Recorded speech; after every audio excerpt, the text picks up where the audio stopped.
La centrale hybride dispose de 3 modes de fonctionnement.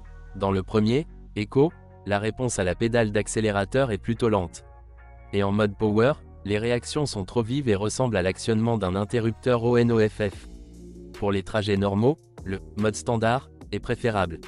La puissance peut s'avérer utile pour les dépassements. Les modes de conduite n'ont aucun effet sur la direction. Les réactions sont un peu vagues, comme si les signaux étaient transmis par des fils. Il n'y a tout simplement aucun retour sur le volant. La Toyota Prius a un caractère différent des voitures classiques. Le conducteur ne pourra jamais faire corps avec l'hybride japonais. À des vitesses allant jusqu'à 80 km/h, après avoir relâché le pied de la pédale d'accélérateur, le moteur s'arrête et le processus de récupération d'énergie commence. Le freinage est effectué par un moteur électrique, ce qui économise les freins. Il existe également un mode de freinage de la boîte de vitesse, nécessaire lors de descentes raides dans un véhicule chargé. La Toyota Prius ne présente aucun défaut fatal, et le moteur est très fiable. Le moteur à combustion interne de 1,8 litres fonctionne selon un cycle Atkinson modifié. La soupape d'admission reste ouverte pendant un certain temps même lorsque le piston commence à revenir, simulant ainsi efficacement la course d'un piston de longueur variable. Au lieu du variateur souvent problématique avec une durée de vie limitée, un engrenage planétaire presque éternel est installé ici. Il fonctionne avec un moteur électrique, qui ne présente également aucune maladie caractéristique. Mais cela ne veut pas dire que la machine ne nécessite aucun entretien. Un moteur à essence, comme tout autre moteur, doit régulièrement mettre à jour son huile et ses filtres. Et après 300 à 400 000 km, le joint sous la culasse du bloc peut griller ou la pompe du système de refroidissement peut fuir. Bientôt, la vanne EGR pourrait tomber en panne. Il est facilement accessible par le haut et reprend souvent vie après le nettoyage. Si des problèmes mécaniques mineurs surviennent, cela est généralement dû à un entretien régulier négligé. Des problèmes apparaissent également après de longues périodes de stationnement, pendant lesquelles la batterie est complètement déchargée. Cette voiture ne devrait pas rester inactive. La Toyota Prius a fait l'objet de quelques rappels majeurs.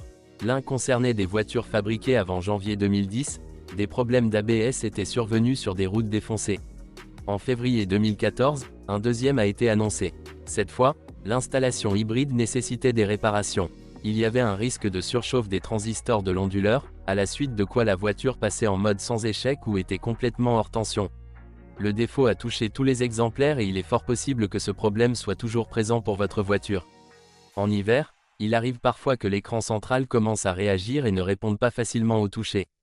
L'intérieur de pas très haute qualité grince parfois et le plastique se raye facilement. Cependant, la fiabilité de la voiture est jugée supérieure à la moyenne. Il se classe régulièrement premier en termes de satisfaction et de fiabilité. Beaucoup de gens s'inquiètent de la durée de vie de la batterie. Il est vrai qu'en hiver, leur capacité et, surtout, leur volonté de déplacer la voiture à l'énergie électrique pure sont réduites. Mais dans un climat tempéré, même après 100 000 km ou 5 ans de fonctionnement, durée de garantie, une diminution significative de la puissance de la batterie ne se fait pas sentir. Les propriétaires, même après 300 000 km, ne se plaignent pas d'une baisse de capacité de la batterie. La nécessité de remplacer une batterie nickel-hydrure métallique, NiMH, ne peut survenir qu'après un dommage mécanique, tel qu'un accident. L'huile de la boîte de vitesse et du différentiel est conçue pour toute sa durée de vie et ne nécessite d'en vérifier le niveau et l'état que tous les 60 000 km.